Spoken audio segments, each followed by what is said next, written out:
আসন্ন জাতীয় সংসদ নির্বাচনকে সামনে রেখে আসন সমঝোতা চূড়ান্ত করেছে নবগঠিত ১১ দলীয় নির্বাচনী ঐক্য। জোটগতভাবে ২৫৩টি আসনে প্রার্থী ঘোষণা করা হয়েছে। বৃহস্পতিবার রাতে রাজধানীর ডিপ্লোমা ইঞ্জিনিয়ার্স ইনস্টিটিউটে আয়োজিত এক সংবাদ সম্মেলনে এই ঘোষণা দেওয়া হয়। নির্বাচনী ময়দানে নিজেদের অবস্থান জানান দিতে জোটবদ্ধ হল ১১টি রাজনৈতিক দল। এই জোটের পক্ষ থেকে ২৫৩টি আসনের প্রার্থী তালিকা প্রকাশ করেছেন জামাতে ইসলামের নায়েবে আমির সৈয়দ আবদুল্লাহ মোহাম্মদ তাহের।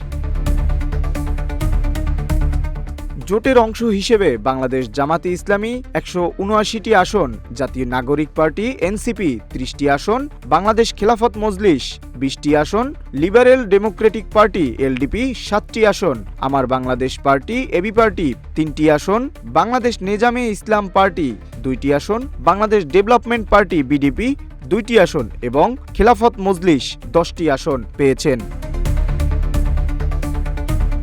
তবে জোটের শরিক দল জাতীয় গণতান্ত্রিক পার্টি জাগপা, বাংলাদেশ খেলাফত আন্দোলন এবং ইসলামী আন্দোলন বাংলাদেশ এর জন্য আসন এখনো চূড়ান্ত করা হয়নি। সংবাদ সম্মেলনে জানানো হয়, কিছু আসনে কিছুটা বিভ্রান্তি রয়েছে, যা দ্রুত নিরসন করে তালিকা পুনর্নির্ধারণ করা হবে। জামাতের আমির ডাক্তার শফিকুর রহমান বলেন, মনোনীত প্রার্থীরা নির্দিষ্ট কোনো দলের নয়, বরং তারা ১১ দলীয় জোট এবং দেশের জনগণের প্রতিনিধি হিসেবে প্রতিদ্বন্দ্বিতা করবেন।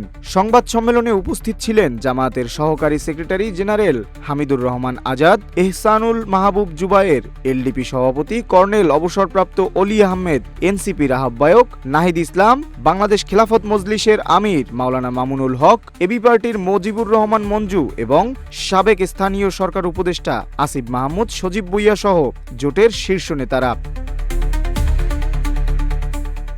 বাকি আসনগুলোতে প্রার্থী চূড়ান্ত করার প্রক্রিয়া চলছে বলে সংবাদ সম্মেলনে জানানো হয়। জোটবদ্ধ এই শক্ত অবস্থান ভোটের মাঠে বড় কোনো চমক দেখায় কিনা তা জানতে অপেক্ষা করতে হবে নির্বাচনের দিন পর্যন্ত। এস এম আমিনুল ইসলাম, রূপালী বাংলাদেশ।